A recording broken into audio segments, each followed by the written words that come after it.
Bonjour à tous, dans cette vidéo nous allons nous attaquer à un véritable monstre des mathématiques, le raisonnement par récurrence. On fait généralement sa connaissance en classe de terminale, l'année du bac, et ce raisonnement va nous poursuivre jusqu'à la fin de nos études. D'où l'intérêt de bien le comprendre. Et c'est justement l'objectif de cette vidéo, cerner au maximum ce principe par récurrence à travers des exemples logiques et mathématiques. Commençons tout de suite par un exemple logique, et je vous propose d'aller faire un tour dans l'hôtel H. La particularité de l'hôtel H est d'avoir une infinité de chambres. Vous avez représenté ici les 5 premières, mais imaginez qu'il continue indéfiniment. Notre objectif, c'est de visiter chacune des chambres de l'hôtel. Ça tombe bien, nous sommes immortels, et nous aurons donc tout le temps nécessaire pour accomplir notre mission. La question que l'on se pose, c'est quelles conditions doit-on vérifier pour être certain de visiter toutes les chambres? Alors si on ne veut pas vraiment se casser la tête, on se dit, eh bien la première condition c'est de dire je passe dans la chambre 1, la deuxième condition se dire je passe dans la chambre 2, la troisième condition se dire je passe dans la chambre 3. Bon, vous aurez compris la démarche, la condition 505 ça sera de dire je passe dans la chambre 505. Et comme il y a une infinité de chambres, on arrive donc avec une infinité de conditions. Et c'est ça justement qui pose problème. Le fait d'avoir une infinité de conditions, ça va être difficilement utilisable en pratique. Imaginez un jour que vous deviez vérifier que vous êtes passé dans toutes les chambres, il faudra vérifier ce paquet infini de conditions qui vous prendra bien sûr une infinité de temps. Face à ce dilemme, on va utiliser le raisonnement par récurrence. Et sans exagérer, vous allez voir que ce raisonnement est tout simplement surpuissant, car on va passer d'une infinité de conditions à 2 conditions seulement. Quelles sont les 2 conditions qui nous permettent de dire que l'on passe dans toutes les chambres? La première, finalement, est similaire à ce qu'on avait avant. Condition 1, je passe dans la chambre 1. Et le cœur du raisonnement par récurrence se trouve dans la condition 2, qui nous dit, quel que soit le numéro de la chambre, si je la visite, alors je visite la suivante. Eh bien, je prétends qu'avec ces 2 conditions, je suis assuré de passer dans toutes les chambres. Démonstration. Est-ce que je passe dans la chambre 1? Oui, car la condition 1 me le dit. C'est assez simple, et c'est clair, il n'y a pas de souci là-dessus. Maintenant, est-ce que je passe dans la chambre 2? Eh bien, pour répondre à ça, j'utilise la condition 2, qui me dit, quel que soit le numéro de la chambre, si je la visite, alors je visite la suivante. Or, je sais d'après la condition 1 que je visite la chambre 1. Donc, d'après la condition 2, je suis certain de visiter la suivante. Donc, je visite 2. Ensuite, est-ce que je visite la chambre 3? Eh bien, j'applique encore la condition 2. Quel que soit le numéro de la chambre, si je la visite, alors je visite la suivante. Je sais qu'à cette étape-là, j'ai visité la chambre 2. Donc la condition 2 m'assure que je visiterai la chambre suivante, c'est-à-dire la chambre 3. Et vous voyez qu'en appliquant la condition 2 en boucle, eh bien je suis certain de visiter toutes les chambres de l'hôtel. Donc bien comprendre que la première condition nous assure qu'on visite la première chambre, et on est sûr de visiter toutes les chambres qui suivent grâce à la condition 2 que l'on applique en boucle. Cet exemple étant fini, on va quand même en faire un autre, sur les dominos cette fois-ci. Vous avez une rangée infinie de dominos, et vous vous demandez à quelles conditions peut-on dire que tous les dominos sont tombés. Alors on attaque directement avec le raisonnement par récurrence, et la première condition nous dit le premier domino tombe. Ensuite, quelle est la deuxième condition pour s'assurer que tous les dominos soient tombés? Eh bien c'est de dire, quel que soit le domino, s'il tombe, alors il fait tomber le domino après lui. Et encore une fois, ces 2 conditions réunies vont nous assurer que tous les dominos sont tombés. Démonstration. Est-ce que le domino 1 tombe? Oui, car la première condition nous le dit. Pas de souci là-dessus. Ensuite, est-ce que le deuxième domino va tomber? Eh bien, on utilise la condition 2. Quel que soit le domino, s'il tombe, il fait tomber le domino après lui. Or, je sais d'après la condition 1 que le premier domino tombe, donc vu qu'il tombe, il va faire tomber le domino après lui, d'après la condition 2. Et le domino après le domino 1, c'est le domino 2. Donc le domino 2 va tomber lui aussi. Ensuite, est-ce que le domino 3 va tomber? Eh bien, j'applique encore la condition 2. Je sais que 2 tombe, donc il va faire tomber le domino après lui, ce qui entraîne que le domino 3 va lui aussi chuter. Et j'applique la condition 2 encore et encore, ce qui m'assure que tous les dominos vont finir par tomber. Alors vous voyez que ce raisonnement par récurrence, finalement, c'est toujours le même. On a répété les mêmes phrases en changeant les termes selon l'exemple, mais vraiment le raisonnement derrière, il est identique. Maintenant, on va essayer de l'exprimer de manière générale. Alors voyons un petit peu le principe du raisonnement par récurrence. Déjà, quand est-ce qu'on utilise un raisonnement par récurrence? On l'utilise quand on veut montrer qu'une proposition est vraie sur une infinité d'éléments. C'est-à-dire vous avez une proposition, vous voulez montrer qu'elle est vraie sur une liste d'éléments, et bien vous utilisez le raisonnement par récurrence à condition que votre liste d'éléments elle soit infinie. Regardez, on voulait montrer qu'on a visité toutes les chambres de l'hôtel. Combien y avait-il de chambres? Une infinité. Donc là le raisonnement par récurrence marchait bien. De même, on avait des dominos et on voulait montrer que tous les dominos tombent. Combien avait-on de dominos? Une infinité. Le raisonnement par récurrence marchait bien. Donc bien retenir ça, on utilise le raisonnement par récurrence quand on a une infinité d'éléments pour lesquels on veut vérifier une propriété. Cela étant dit, supposons qu'on a une infinité d'éléments. Comment est-ce qu'on applique le raisonnement par récurrence? Première étape, on commence par montrer que la proposition est vraie pour le premier élément. On a notre liste infinie d'éléments et on se contente juste de regarder le premier élément de la liste, et on vérifie que la proposition est bien vraie pour lui. Une fois que c'est fait, on va essayer de montrer à condition 2. Pour ce faire, on suppose dans un premier temps que la proposition est vraie pour n'importe quel élément. Notre but alors, ça va être de montrer qu'elle est vraie pour le suivant. Donc là, c'est très important. On suppose que la proposition est vraie pour un élément, et à partir de là, on montre qu'elle est vraie pour le suivant. Et pour montrer qu'elle est vraie pour le suivant, il faut vraiment s'appuyer sur l'hypothèse qu'on a fait à la base. C'est ce qu'on appelle l'hypothèse de récurrence, on verra ça un petit peu plus tard. Bon, et bien, ces deux conditions réunies, elles nous assurent que la proposition est vraie pour tous les éléments. Alors si à ce niveau-là de la vidéo vous avez tout compris, c'est déjà très bien, c'est-à-dire que vous avez cerné le côté logique du raisonnement par récurrence. Maintenant, cette chaîne, elle s'appelle Mate-moi ça. Donc comme vous vous en doutez, on va essayer de regarder un petit peu le langage mathématique du raisonnement par récurrence. Alors ce qui est primordial quand on fait une récurrence, c'est la définition de n0 et de p indice n, que j'appellerai Pn par la suite. Qu'est-ce qu'il représente? N0 c'est un entier naturel, c'est-à-dire un entier positif qui peut aller de 0 à plus l'infini. Et qu'est-ce qu'il va représenter? Il va représenter l'indice ou le rang, comme vous voulez, du premier élément de votre liste. Souvenez-vous, on a une liste infinie d'éléments, n0 c'est l'indice du premier élément de la liste. Par exemple pour l'hôtel, je voulais montrer que je visite toutes les chambres à partir de la chambre 1. Donc vous êtes d'accord que la chambre 1, c'est le premier élément de ma liste de chambres. Donc quel était l'indice de mon premier élément? Eh bien c'est 1. En revanche, si j'avais voulu montrer que je visitais toutes les chambres de l'hôtel à partir de la chambre 4, eh bien quel était l'indice du premier élément de ma liste? C'est 4, parce qu'on partait de la chambre 4. Donc là, dans ce cas, n0 c'était 4. Et Pn, c'est une propriété que l'on veut montrer pour l'élément au rang n, à l'indice n. Par exemple pour l'hôtel, qu'est-ce que je voulais montrer pour chaque chambre? Eh bien je voulais montrer que je la visite. Donc Pn dans ce cas c'était je visite la chambre numéro n. Pour les dominos, qu'est-ce que je voulais montrer pour chacun d'entre eux? Qu'ils tombent.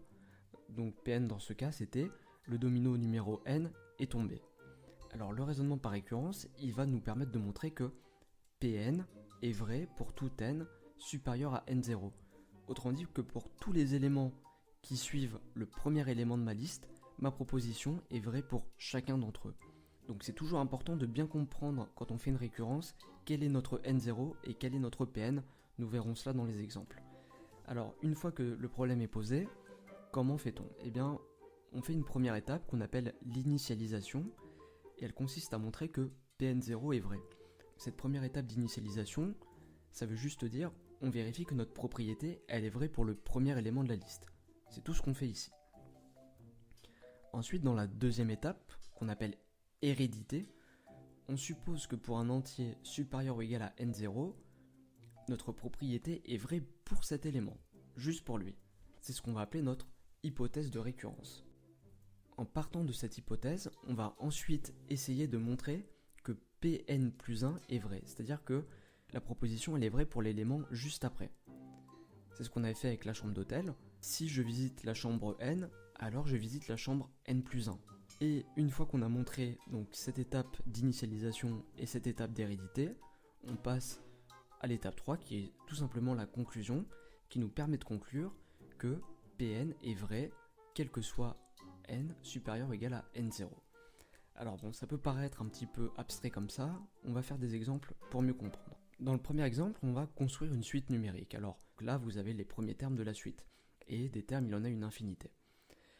On va essayer de montrer par récurrence que un est supérieur ou égal à 2, quel que soit n supérieur ou égal à 0. Alors on s'arrête un petit peu. Est-ce que le raisonnement par récurrence est bien adapté? Oui, car je veux montrer que chaque terme de la suite est supérieur ou égal à 2, et combien j'ai d'éléments? J'en ai une infinité, hein. Donc c'est bon. Alors là, vous vous souvenez, on va essayer de définir Pn et N0. Qu'est-ce que je veux montrer pour chaque terme de la suite? Je veux montrer qu'il est supérieur ou égal à 2.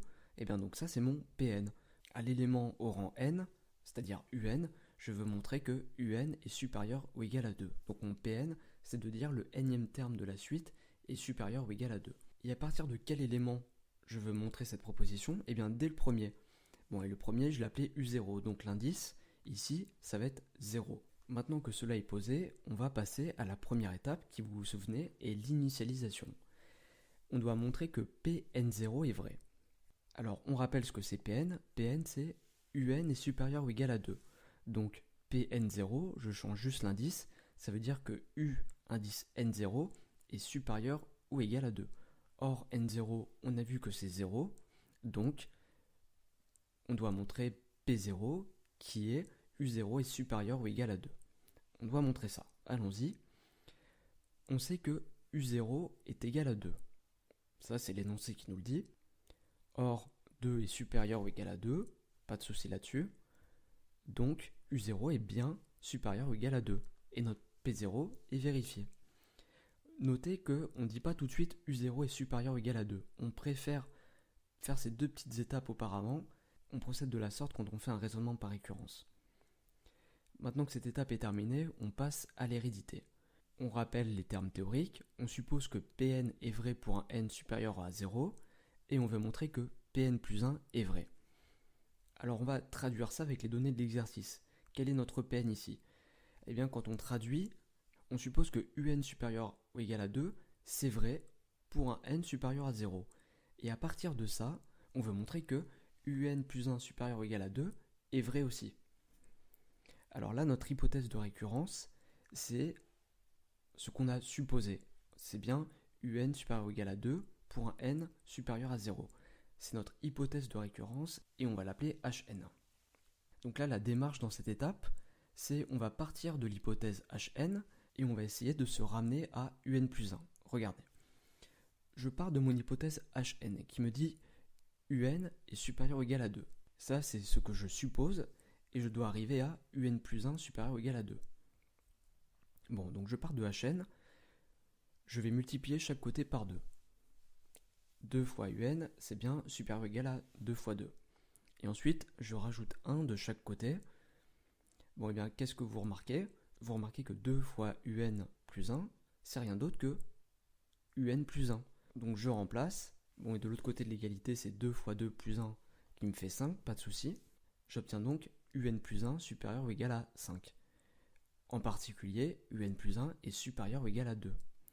Donc là, vous voyez bien que je suis parti de Hn, je suis parti d'une hypothèse, et à partir de cette hypothèse, en déroulant logiquement quelques calculs, je montre bien que un plus 1 est supérieur ou égal à 2.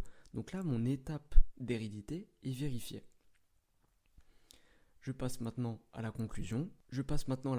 Qui me dit l'initialisation et l'hérédité sont vérifiées. On conclut que Pn est vrai quel que soit n supérieur ou égal à 0. C'est-à-dire un supérieur ou égal à 2, quel que soit n supérieur ou égal à 0. Donc autrement dit, tous les termes de votre suite sont toujours supérieurs ou égal à 2. Et vous voyez qu'avec ces deux étapes, vous avez montré qu'une infinité de termes est supérieure ou égale à 2, ce qui est assez fort. Deuxième exemple, montrer que 5 puissance 2n moins 3 puissance n est un multiple de 22 pour tout n supérieur ou égal à 0. Vous voyez que c'est quelque chose qui ne saute pas à l'œil, et on va pourtant montrer ça pour une infinité de termes. Alors, on prend le réflexe, on identifie Pn et N0. Alors, qu'est-ce qu'on veut montrer pour chaque n en fait? On veut montrer que 5 puissance 2n moins 3 puissance n est un multiple de 22. Et à partir de quel rang on veut le montrer? On veut le montrer dès que n est égal à 0. Donc N0 ici, c'est 0. À partir de là, on fait notre initialisation. on montre que la proposition est vraie pour le premier élément, c'est-à-dire quand n est égal à 0. Donc là, je remplace 5 puissance 2n moins 3 puissance n avec n0. Ça me donne 5 puissance 0 moins 3 puissance 0, 1 moins 1 qui donne 0. Or, 0 est un multiple de 22. Vous vous rappelez, toujours on fait cette petite séparation des calculs. 0 est un multiple de 22, donc j'assemble les deux résultats. 5 puissance 0 moins 3 puissance 0 est bien un multiple de 22, P0 est vrai. Mon étape d'initialisation est vérifiée. Je passe à l'hérédité.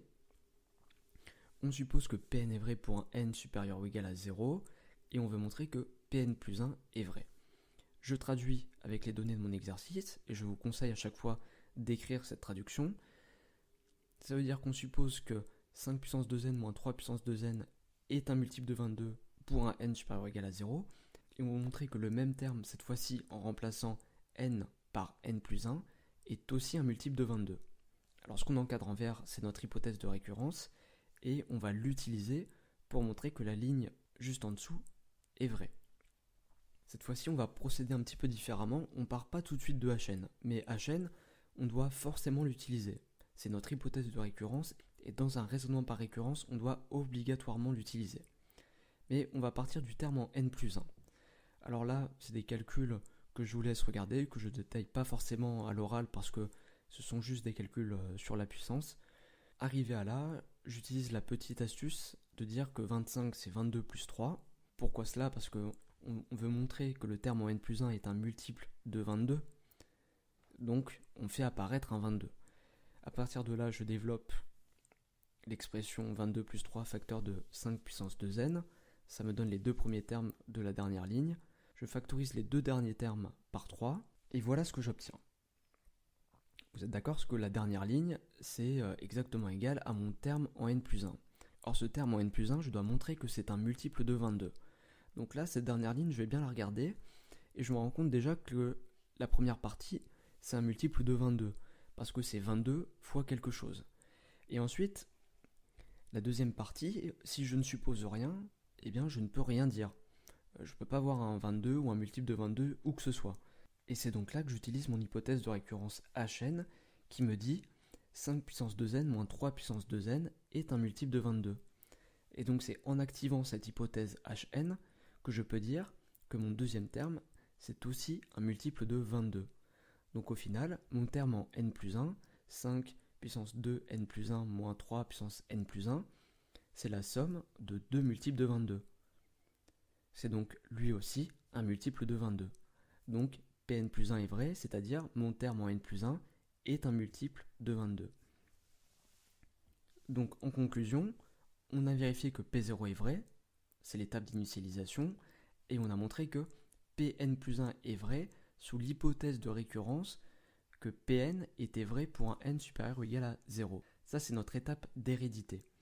Donc, ces deux conditions étant réunies, on peut affirmer que quel que soit n supérieur ou égal à n0, 5 puissance 2n moins 3 puissance n est un multiple de 22. Et là, vous voyez qu'avec ces deux étapes, on a montré que quelle que soit la valeur de n que vous mettez dans cette expression, à condition que n soit supérieur ou égal à 0, eh bien, cette expression sera un multiple de 22. Vous pouvez essayer avec 1, avec 10, avec 100, avec 100 000, ça sera toujours un multiple de 22, et ça, vous pouvez en être totalement sûr grâce au raisonnement par récurrence. Alors je vous conseille vraiment de vous entraîner à faire beaucoup de récurrences, notamment pour bien comprendre ce qui se passe, pour bien assimiler le principe et aussi pour perfectionner votre rédaction, car c'est très important la manière dont on écrit un raisonnement par récurrence. Et maintenant, c'est à vous de faire tomber les dominos. Je vous dis à très bientôt.